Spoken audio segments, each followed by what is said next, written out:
One of my viewers found this PlayStation and this Sega Genesis at the city dump, so he sent them to me to see if I could fix them. This video is sponsored by iFixit, more on them in a minute. The viewer sent along this letter that says, "To my wife's mild annoyance, I always look over the electronics pile at my city dump. I was amazed when I saw these just sitting on top of the e-waste pile, less so when I didn't see any cords or controllers. They are exactly how I found them. It had not rained in a few days, and I don't think they had been outside for more than a few hours. I hope the inside is cleaner than the outside." Well, the outside is definitely dirty. This one has a button that doesn't even move, so I think we got our work cut out for us. Let's start up the PlayStation first to see if it even turns on. But before we do that, we gotta clean it up a little because this thing's disgusting. I'm gonna start with some multi-surface disinfectant just to make sure we get this thing nice and clean and disinfected. Who knows what all this stuff is.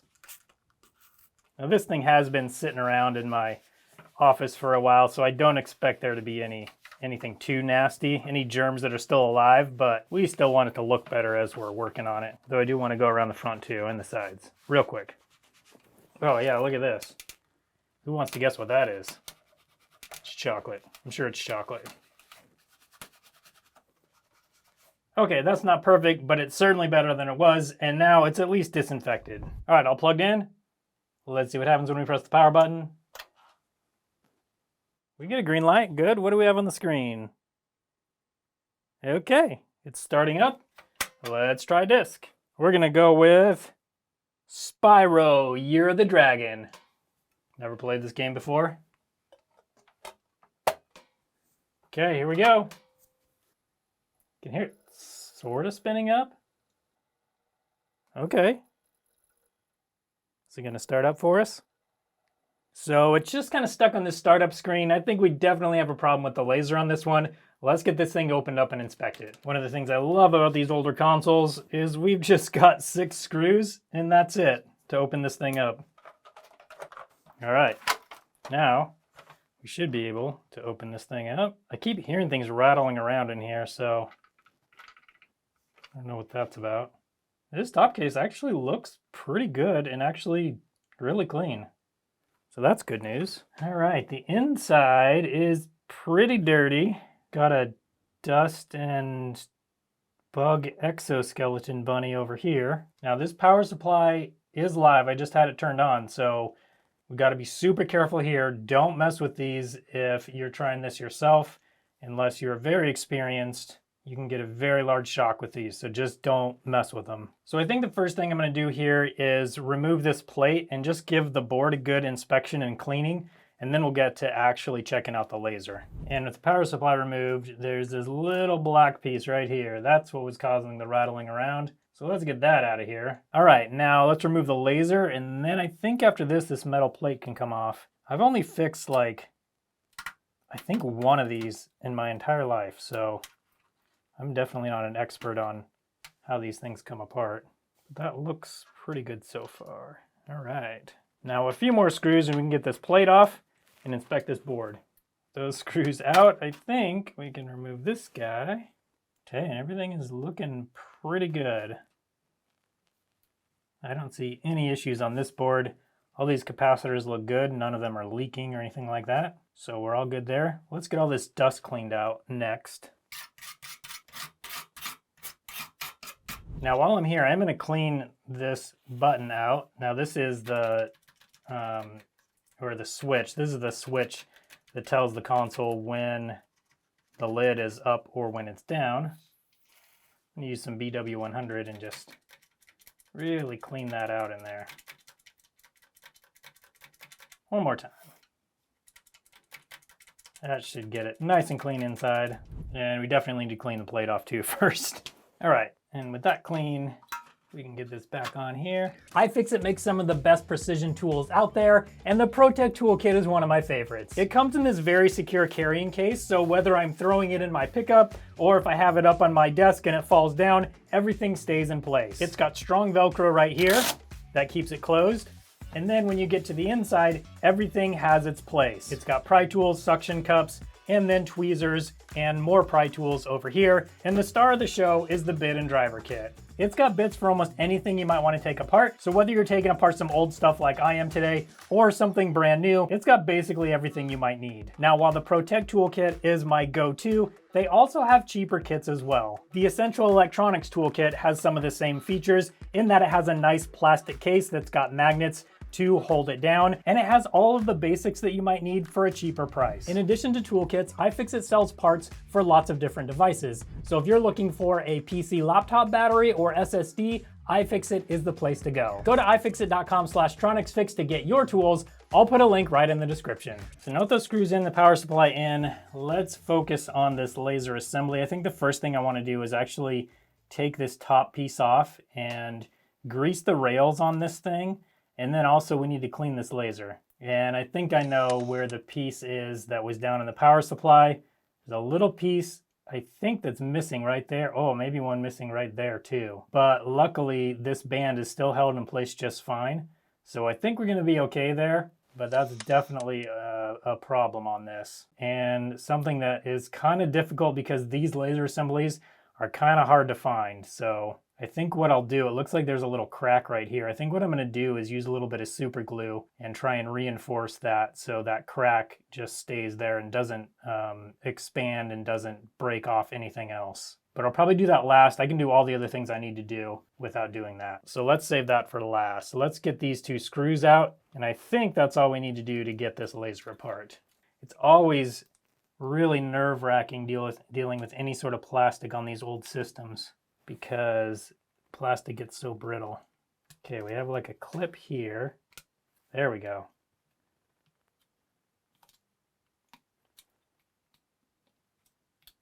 There we go. Okay. Now we can see what's going on in here. And it looks like these rails actually still have grease on them, so definitely not as worried about that now. Sometimes this grease gets just all dry and crusty and kind of causes more of a problem. Makes everything dirty, the dirt kind of sticks to it. But in this case, it actually looks pretty good. The laser seems to be moving very easily along there. So I don't think I'm gonna re-grease this because this grease is still good. But let's take a look at this laser. I'm gonna actually get my microscope out so we can see it close up and see how dirty it is. So now we've got a really good view of what's going on in here. So this is the laser lens, and you can see all that dust on there. Now, I'm not saying that removing the dust is gonna totally fix this.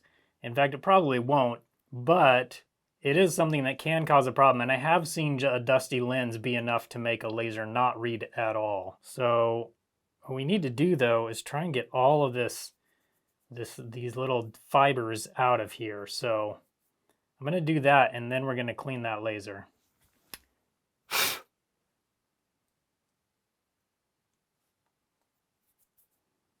You can see there's a bunch kind of right down in here too. And same over here.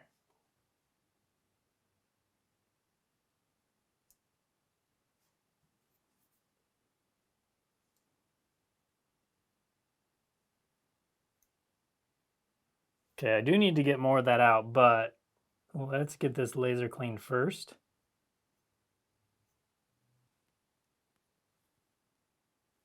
There we go. You can see how much cleaner that is.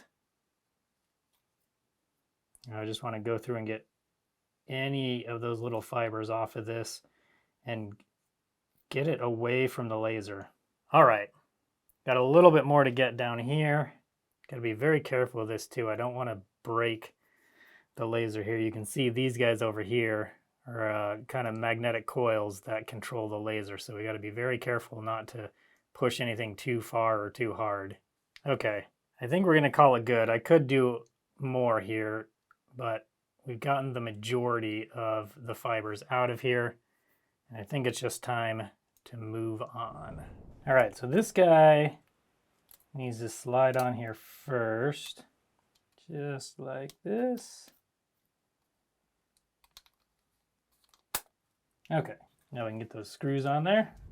And now we can just put the laser right there. Now to test this, what I'll do is power it up and then we can put a disc in and then just press that button down and it should spin. All right, now it's all plugged into power. Let's put the disc in and then we will close the lid. Okay, lid is now closed and now we'll power it on. Green light, so it's starting up. This looks good so far. It's spinning up pretty good. Let's see if it'll actually start up though. And unfortunately, it still does not start up. So let's see if we can adjust the laser and get it working that way. So we'll open the lid and it immediately stops. The game disc does stay on here nicely. So even though this spindle is a little broken, I'm not super worried about it, at least right now. So what we need to do next is adjust the laser, and we do that right over here on the side. So right here is the potentiometer for the laser. As we lower the resistance on this potentiometer, that increases the voltage on the laser and makes the laser a little bit stronger. Now I do have to say that if you have to do this adjustment to get your laser working, your laser is probably sort of on its way out and you'll likely need to replace it at some point. This will sometimes get it working, usually temporarily, but sometimes longer-ish term. Okay, let's do a reading and see where we are right now. I'm going to do the top and the bottom right leg, and we have 805 ohms. So now I'm going to come in and adjust it. Now I do have a mark. I have a black mark here and here. So I'm going to adjust this clockwise just a tiny bit, like 1/8 of a turn maybe. Maybe even less than that.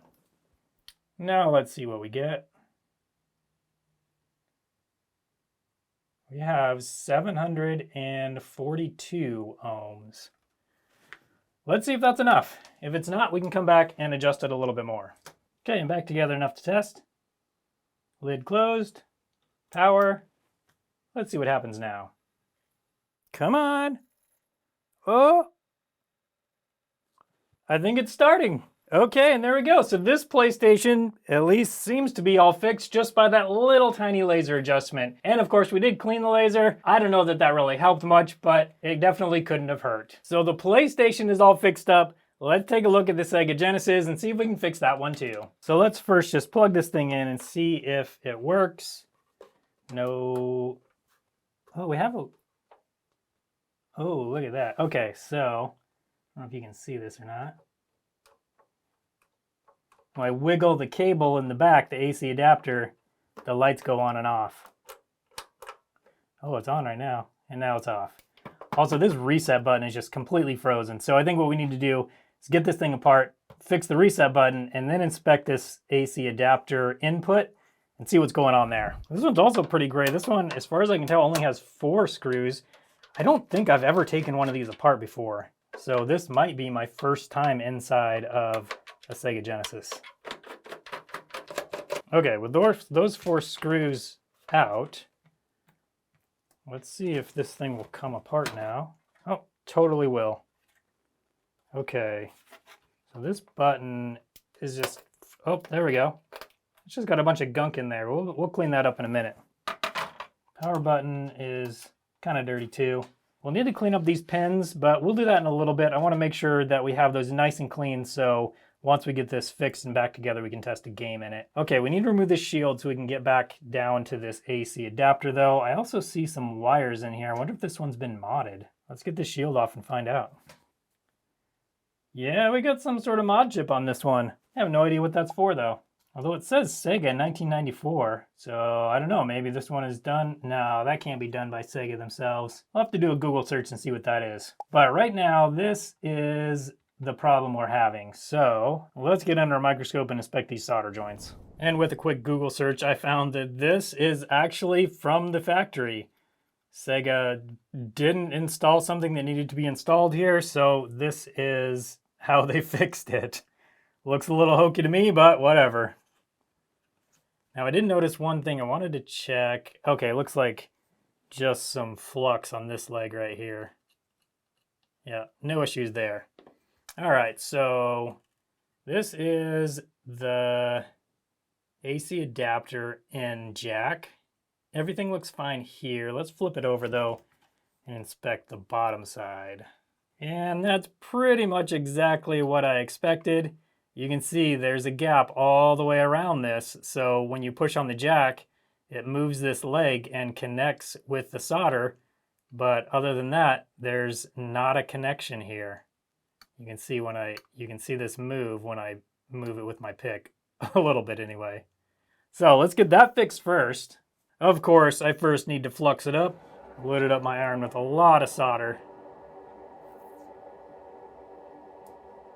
I'm gonna hold my iron on here for quite a while. We need to make sure that pin gets heated up nicely.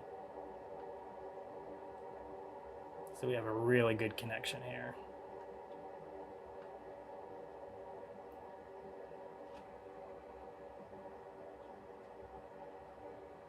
Okay. Now we'll clean up our flux. There we go, that's a much better connection. Now we can get this thing back together enough to test. But first, let's clean this game slot. Now what I'm gonna use is a little bit of 1000 grit sandpaper. This is not something that I even necessarily recommend. In this case, these pins are pretty dirty and I wanna make sure they're nice and clean. And since it was sitting out at the dump, and who knows where else, I feel like this is probably fairly dirty. So I used that. Now I'm going to use some BW100 and a toothbrush.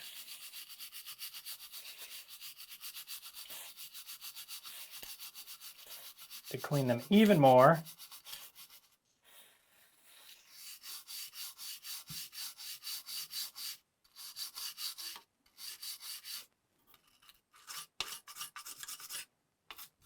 Also, this power button is ridiculously dirty. So let's clean all that off too.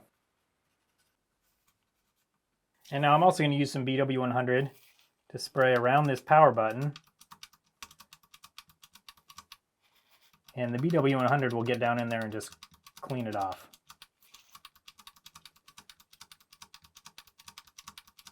Okay, that's probably about good. Now that all these pins are dry, what I'm going to do next is come through with a little bit of deoxit and just put a little bit on each of the pins. This will help not only clean them, but also keep them clean and keep the game cartridge clean that when you put game cartridges in here. So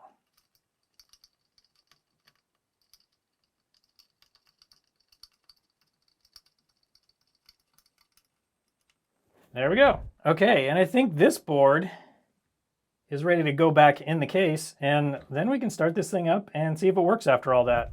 Before we put this top case on though, we gotta clean these buttons because they're pretty gross, and this one was just totally stuck. So let's do that next. Let's see, yeah, I think we can pull these buttons out, which will be perfect. I just don't wanna break them. Come on, that clip is through. Now this clip we need to get through.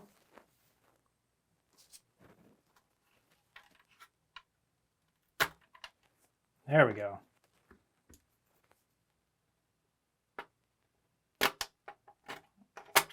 This whole button is thoroughly saturated with grossness. Look at that. Let me see if I can get a better view of it. So gross, and it's probably really grossing you out that I don't have gloves on while I'm doing this. All right, watch this. So crusty. I don't even know what that is. It's always a fun game with these. What was spilled on it? Probably soda. I feel like it's almost always soda. At least I like to think that.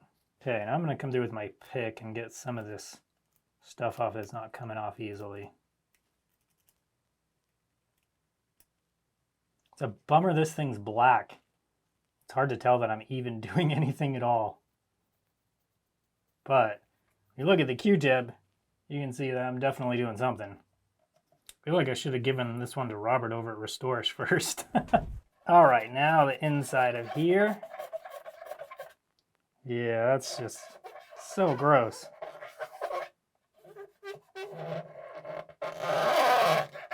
That's a nice noise. I don't think I can do this without also taking the power button out, so let's just do that right now. There's no point in having one nice and clean and the other one not nice and clean.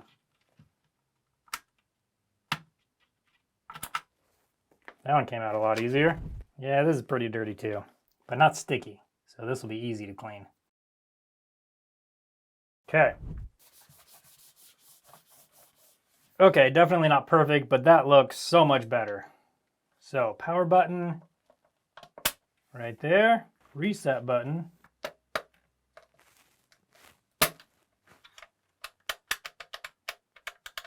That seems lots better. All right, let's get this cover back on and see if this thing's gonna work now.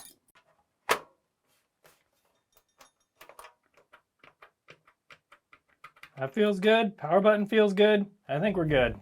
Okay, AC adapter is plugged in. Let's just push the button, see if it comes on. Oh yeah, lights stay on even if I wiggle it. Good. Okay, let's put a game in and then see if we get anything on the screen. All right, all hooked up. We got a Toy Story game in here. Let's press the power button and see what happens. Got the red light, which is good. And black screen. Yeah, there we go. So this Sega is also all fixed. So for a few minutes worth of work, I was able to fix the PlayStation and the Sega Genesis that someone threw in the city dump. It just goes to show if you have something broken, a little bit of repair skill and some time can often get these things working again. If you like this type of video, I'll put a video up on your screen now where I'm trying to fix my own personal broken NES. So come hang out with me over there and see if I was able to fix it. Don't forget to go to ifixit.com/TronicsFix. Thanks so much for watching today, and I hope you have a good one.